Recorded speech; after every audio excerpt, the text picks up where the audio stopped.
सुबह सुबह उठे और मालूम चला कि उनका लकवा मार दिया। 24 घंटे के अंदर अगर आप पहुंचते हैं तो अगर दिमाग के अंदर कहीं खून का थक्का बना है तो उसे निकालने की प्रक्रिया, जिसको थ्रोम्बेक्टमी कहते हैं, वो की जा सकती है। ये ब्रेन स्ट्रोक वही क्यों होता है? तो स्ट्रोक कभी भी हो सकता है, ऐसा नहीं कि हमेशा सुबह ही होगा। स्ट्रोक अगर आपने कहा कि गोल्डन आवर जो है वो 4 to 9 आवर का है। फिजियोथेरेपी के द्वारा हाँ कुछ सुधार आता है, बट जो ब्रेन डैमेज हो चुका है उसको वापस उत्पन्न नहीं कर सकते। इंजेक्शन दे करके आप खून को जमा के बाहर निकाल लेते हैं। जो लकवा होता है जिस वजह से आदमी पैरालिसिस रहता है और जो अपंगता आती है जो जिंदगी भर रहती है। दोस्तों, ठंड का मौसम चालू है और मेरे ख्याल से रायपुर को छोड़ के सभी जगह अच्छी ठंड पड़ रही है। पर इस ठंड का बात इसलिए कर रहा हूँ कि अभी कुछ दिन पहले ही, 2-4 दिन पहले मेरे को एक मित्र ने फ़ोन किया कि उसके एक रिलेटिव सवेरे उठे तो उनका एक साइड शायद हल्का-सा पैरालिसिस के लक्षण दिखाई दिए। यानी थोड़ा-सा तिरछा हो गया था होंठ वगैरह। ठंड में ये केसेस बड़े आम चाल पे आ जाती हैं, खास करके वे लोग जिनको कि ब्लड प्रेशर की बीमारी होती है। डॉक्टरों से बात करने पे मालूम चला कि उस पर्टिकुलर व्यक्ति को ब्रेन स्ट्रोक हुआ था। तो ब्रेन स्ट्रोक ठंड में क्यों ज़्यादा होता है? ब्रेन स्ट्रोक आने के पहले कुछ प्रिकॉशन, या आ गया है तो तत्काल में क्या करना चाहिए? इन सारे विषयों पे मेरा मन किया कि प्रश्न किया जाए, तो मैं आ गया हूँ श्री बालाजी हॉस्पिटल पे। बालाजी के हॉस्पिटल कई वीडियोज़ आप मेरे देख चुके हैं और इसलिए भी बालाजी में ज़्यादा बात करता हूँ कि खासियत ये है कि मात्र 100 रुपए की ओपीडी एक बार और 365 दिनों में आप बार-बार आकर के यहाँ के जो कंसल्टेंट हैं, उनसे अपने हेल्थ के बारे में बातचीत कर सकते हैं, जो आपकी परेशानियाँ हैं। खैर, फिलहाल मैं बात करूँगा अभी कि ब्रेन स्ट्रोक आ जाए और क्यों आता है, इसके ऊपर में। तो मैं आया हूँ डॉक्टर पीयूष कुमार के चैम्बर में, जो कि इंटरवेंशनल न्यूरोलॉजिस्ट हैं। साहब, मैंने न्यूरोलॉजी सुनी थी कि न्यूरो सर्जन होते हैं, न्यूरोलॉजिस्ट होते हैं। ये इंटरवेंशनल न्यूरोलॉजी क्या होता है? जो इंटरवेंशनल न्यूरोलॉजिस्ट होते हैं, इनकी क्या आवश्यकता है, क्या रोल है? इंटरवेंशनल न्यूरोलॉजी एक नई ब्रांच है।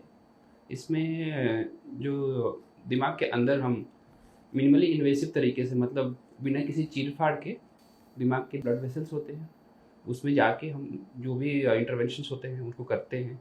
जैसे कार्डियोलॉजिस्ट आपको हार्ट में स्टेंट डालना, हार्ट में अगर कुछ क्लॉट हुआ तो उसको निकालने वाली प्रक्रिया करते हैं, उसी तरह से ये ब्रांच ऐसी है जिसमें अगर दिमाग में अगर कोई लकवा हो जाता है या खून के कोई थक्के बन जाते हैं तो उनको निकालने की प्रक्रिया, दिमाग में अगर कोई नसों में कुछ व्याधि हो जाती है, कुछ पतलापन आ जाता है जिससे खून का फ्लो कम होता है तो उनको फिर स्टेंट डाल के ठीक करने की प्रक्रिया, या दिमाग में अगर कोई गुब्बारे, खून के गुब्बारे बन जाते हैं जो फटने की वजह से ब्रेन हेमरेज होता है, तो उन गुब्बारों को बिना चीर फाड़ किए हुए मिनिमली इन्वेसिव तरीके से एक पिन होल से, मतलब रक्त की धमनियों द्वारा अंदर जाके उनको भर सकते हैं। इंटरवेंशनल न्यूरोलॉजी एक नया ब्रांच है जिसमें कि सर्जरी की आवश्यकता नहीं पड़ती है।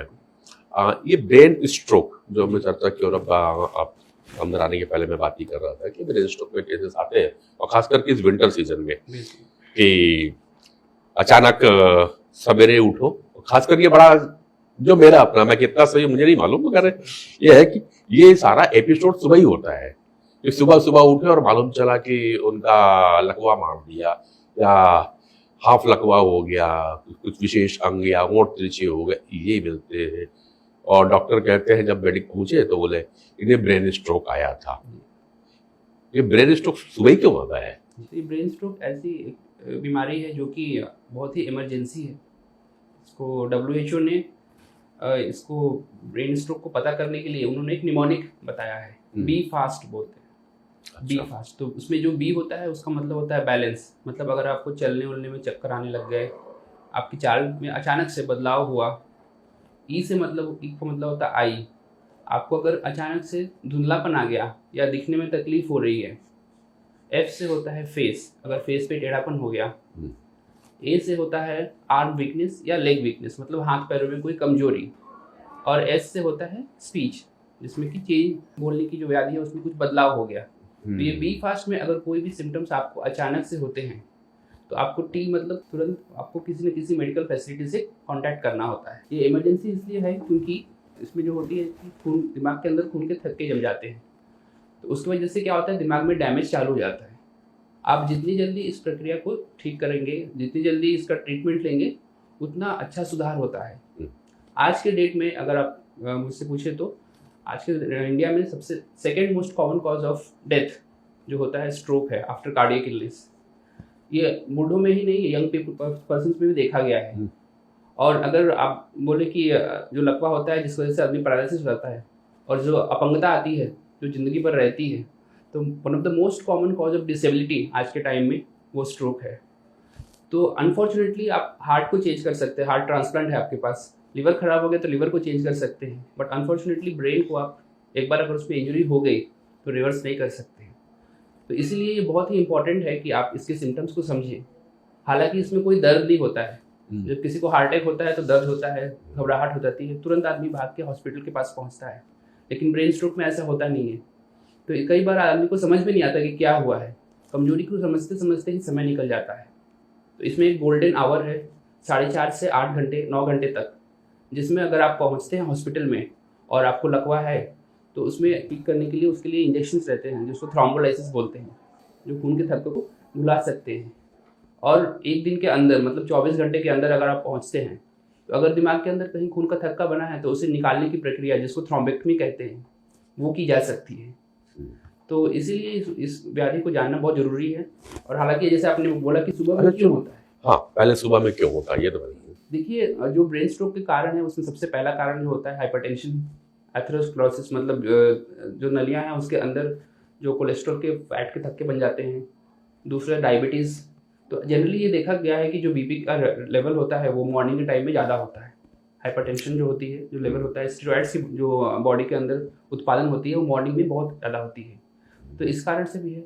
और जो हार्ट में अगर कुछ व्याधियाँ होती हैं जिसको एरिथीमिया बोलते हैं, वो एरिथमिक एपिसोड्स बोलते हैं, वो मॉर्निंग के टाइम में ज़्यादा है। तो स्ट्रोक कभी भी हो सकता है, ऐसा नहीं है कि हमेशा सुबह ही होगा, बट हाँ 1/3 से ज़्यादा केसेस में ये देखा गया है कि मॉर्निंग में ही होता है। मेजॉरिटी जो केसेस है वो मॉर्निंग में देखा गया है कि मॉर्निंग में ज्यादा स्ट्रोक्स आते हैं, बाकी तो कभी किसी भी टाइम आ सकते हैं। एक डाटा था जो, अरे जैसे कि स्ट्रोक आ गया और आपने कहा कि गोल्डन आवर जो है वो 4 to 9 आवर का है, उस समय आ जाए और मान लो लेट हो गया तब।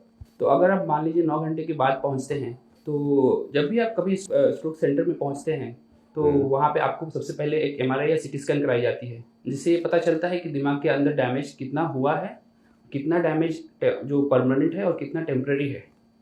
तो अगर किसी डैमेज को हम रिवर्स कर सकते हैं तो उसका नाम उन्होंने रखा है पेनम्ब्रा, मतलब जिसको बचाया जा सकता है। अगर आपके पास अभी भी चांस है, अगर कोई टिश्यू को बचाने का चांस है, तो 9 से 24 घंटे के अंदर जो थ्रोम्बेक्टमी की प्रक्रिया है ये की जा सकती है, जिससे काफ़ी हद तक जो कमजोरी है वो वापस रिवर्स हो जाती है। एक बार 24 घंटे निकल गए तो फिर जितना डैमेज होना है वो हो जाता है। इनफैक्ट उसके बाद फिर आपको टैबलेट्स पे रखना पड़ता है। फिजियोथेरेपी के द्वारा हाँ कुछ सुधार आता है, बट जो ब्रेन डैमेज हो चुका है उसको वापस उत्पन्न नहीं कर सकते। राइट, मतलब 4 to 9 एक आवर जो है वो सामान्य डॉक्टर भी चला जाता है, बट 9 से 24 घंटा है जो स्पेशल आप लोग का डिपार्टमेंट है। 9 से 24 नहीं, आप बोल सकते हैं कि स्टार्टिंग से हाँ। बिल्कुल, आप जितनी जल्दी आते हैं, अगर खून के बड़े थक्के कोई बड़ी नली भी बंद हो गए हैं, जो खून बुलाने के इंजेक्शन है, थ्रोम्बोलाइसिस के इंजेक्शन वो देंगे तो भी शायद ना हो पाए। तो उस टाइम पे अगर और जितनी जल्दी आते हैं, 3 घंटे में आ गए, कोई 2 घंटे में आ गए, चलो तो फिर जैसे कि वो तो खून जम गया है ब्रेन की अलग अलग टिश्यू पे कहीं खून जम गया है, जिसको कि इंजेक्शन दे करके अपन खून को जमा के बाहर निकाल लेते हैं। 9 से अगर 24 घंटे के बीच का जो समय आ रहा है उस समय तो वो खून और थिकनेस हो गया होगा, जो कि शायद हाँ तो शायद वो इंजेक्शन से बाहर ना आए। तो फिर आप लोग क्या करते हो? तो फिर हम क्या करते हैं कि एक मिनिमली इन्वेसिव तरीके से पैर की नस में या हाथ की नस में एक छोटा सा पिन होल रक्त की ध्वनियों के द्वारा अंदर जाके एक स्टेंट होता है, स्टेंट मतलब जाली जैसी रहती है चीज, जिससे हम खून के थक्के को पकड़ लेते हैं और फिर उन्हीं नलियों के द्वारा उसे बाहर निकाल देते हैं। तो जो सर्कुलेशन, जो खून की प्राप्ति बंद हो गई थी दिमाग को, वो वापस स्टार्ट हो जाती है। तो अगर पेनम्ब्रा कुछ टिश्यू ऐसा है जिसको बचाया जा सकता है तो वो वापस रीजनरेट हो जाता है, मतलब एक तरह से आप ब्रेन को बचा रहे हैं। ठीक है, ये बताना है कुछ पहले यही हो जाए कि उसको ऐसे खून के थक्के ही न जमे, एम्बुलाई बने ही ना, बिल्कुल। तो उसके पहले आप लोग क्या करते? कुछ ऐसा सजेशन भी है क्या? जैसे क्वेश्चन इसलिए है कि जिसको ब्लड प्रेशर है तो यानी वो तो हाई पोन पे है, हाई रिस्क पे है कि आने वाले समय में उसको कभी भी स्ट्रोक आ सकता है, और खासकर ठंड के मौसम पे है। तो उधर क्या बोलते हैं जो आप लोग टेस्ट कर रहे हैं और इंटेंसिव केयर कर रहे हैं, तो उतना देर इंतजार क्या करें, उसके पहले आप लोग को सजेशन करते हैं, अगर मान लो हम्म, क्योंकि बालाजी इतना बढ़िया सुविधा दे रहा है कि मात्र 100 रुपए की पर्ची कटानी है एक बार, और फिर वो साल भर आकर के डॉक्टरों से मुलाकात करके अपनी बीमारियों के बारे में डिस्कस कर सकता है। तो पहली काउंसलिंग क्या होती है? देखिए बहुत इंपॉर्टेंट स्टेटमेंट है, prevention is better than cure. कई बार सुना होगा आपने, बट बहुत इंपॉर्टेंट है। सो इतना सब स्ट्रोक ना हो, ये सब ना हो, इसके लिए सबसे इंपॉर्टेंट चीज़ है कि आपकी लाइफस्टाइल हेल्दी रहे। 8 hours of sleep, stress free life, daily exercise कम से कम 30 मिनट सुबह शाम। बीपी का खास ध्यान रखना है आपको। बीपी जो होती है 130 से नीचे रहनी चाहिए। शुगर का लेवल जो HbA1c के थ्रू होता है 6.5 पॉइंट से नीचे होना चाहिए। और कोलेस्ट्रॉल की जो मात्रा है बॉडी में वो जितनी कम हो सके उतनी कम रहनी चाहिए। तो ये सब चीज़ें आपको मतलब करते रहनी चाहिए। स्ट्रोक का सबसे इम्पॉर्टेंट कारण है हार्ट की बीमारियाँ। तो अगर कहीं आपको कहीं हार्ट अटैक की इश्यूज है पहले से, और अगर आप कुछ दवाइयाँ ले रहे हैं जिसकी जो आपको डॉक्टर ने सलाह दी है, जो खून पतला होने के टैबलेट्स रहते हैं, तो उसको कंटिन्यू करना है।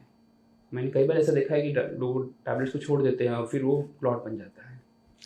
ठीक है, हम जब बात करते हैं स्ट्रोक की तो कहा जाता है कि जिन्हें बीपी का तकलीफ है, हाइपरटेंसिव है, उन लोगों के बड़ी कॉमन है। डायबिटीज वाले के लिए भी आपने कहा कि नहीं, उनका जो डायबिटिक है उनके लिए भी हो रहा है, तो डायबिटिक का कैसे रोल आता है? तो डायबिटीज़ बेसिकली क्या करता है कि जो कोलेस्ट्रॉल की मात्रा है वो बढ़ जाती है डायबिटीज़ के पेशेंट्स में। और उससे भी क्या होता है कि हम जो बोलते हैं ना, वो कोलेस्ट्रॉल के प्लाक बोलते हैं उसको, प्लाक। तो ये जो प्लाक को बड़ा करते जाता है। तो ये सब चीज़ें जो है एथेरोस्क्लेरोसिस जो बोलते हैं, आर्टरी के अंदर एथेरोस्क्लेरोसिस, उसको बढ़ावा देती हैं। तो बीपी तो है ही, बीपी के साथ शुगर का ख्याल रखना है आपको। उसके साथ आपको ये देखना है कि आप एक्सरसाइज कर रहे हैं कि नहीं डेली। आपका वेट जो होता है वो स्टैंडर्ड्स में होना चाहिए, उसमें होना चाहिए। स्ट्रेस फ्री लाइफ चाहिए आपको, प्रॉपर स्लीप होनी चाहिए। ये सब इम्पोर्टेंट है। अच्छा, मैं एक चीज और पूछूं जिसमें मैं विशेष तौर पे बात करता रहता हूँ, ये है नशा। क्योंकि जब सवेरे की बात हो रही है और एक बड़ा शौक होता है लोगों को सुबह उठ करके सिगरेट के कस लगाना, तो क्या स्ट्रोक और सिगरेट के कस का कोई रिलेशन? आई थिंक इसका डायरेक्ट रिलेशन है।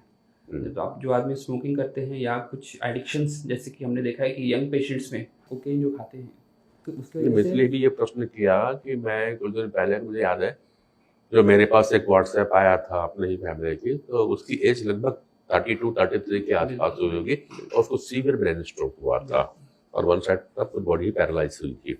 अभी भी वो थेरेपी पे ही चल रहे हैं।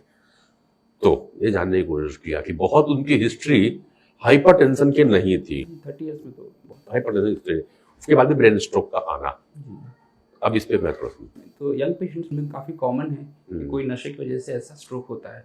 और इनफैक्ट जो निकोटीन होती है या कोकेन होती है वो डायरेक्टली वैसोस्पाज़म करते हैं। तो मतलब वो वैसोस्पाज़म मतलब वेसल्स को पतला करते हैं, सिकोड़ देती है, तो वो एक डायरेक्ट कॉज है स्ट्रोक के। ओके, तो भाई पहला चीज ये है कि आपको अस्पताल के चक्कर न लगाने पड़े ज्यादा, तो आप अपने लाइफस्टाइल सुधार के रखिए। 8 घंटे की प्रॉपर नींद आपको होनी चाहिए। कोशिश की है कि अर्ली मॉर्निंग उठने की कोशिश करें, थोड़ी बहुत एक्सरसाइज करें। नहीं जा सकते हैं दौड़ने, भागने, घूमने, तो घर पे ही आधे घंटे आप आपके घर में सीढ़ी होती है, 4-5 सीढ़ी तो रहेगी रहेगी, उसी में चल लीजिए आप 10 मिनट के लिए, तो आपकी एक्सरसाइज हो जाएगी। थोड़ा सा शरीर को हिला डुला लीजिए, ये काफी कुछ है। और बन जाए तो थोड़ा सा मेडिटेशन कर लीजिए, ये कॉमन है, हर कोई बोल रहा है कि 5-10 मिनट का ध्यान बहुत जरूरी है। खैर, उसके बाद भी आपसे नहीं होता है और आपको अस्पताल आना है, तो मैं आपको बोलता हूँ कि बालाजी अस्पताल में आप 100 रुपए का एक बार का रजिस्ट्रेशन शुल्क पे करिए, और आपको ऐसे सुपर स्पेशलिस्ट डॉक्टर मिल जाएंगे जो आपको प्रॉपर गाइडेंस देंगे, प्रॉपर केयर बता देंगे करने के लिए।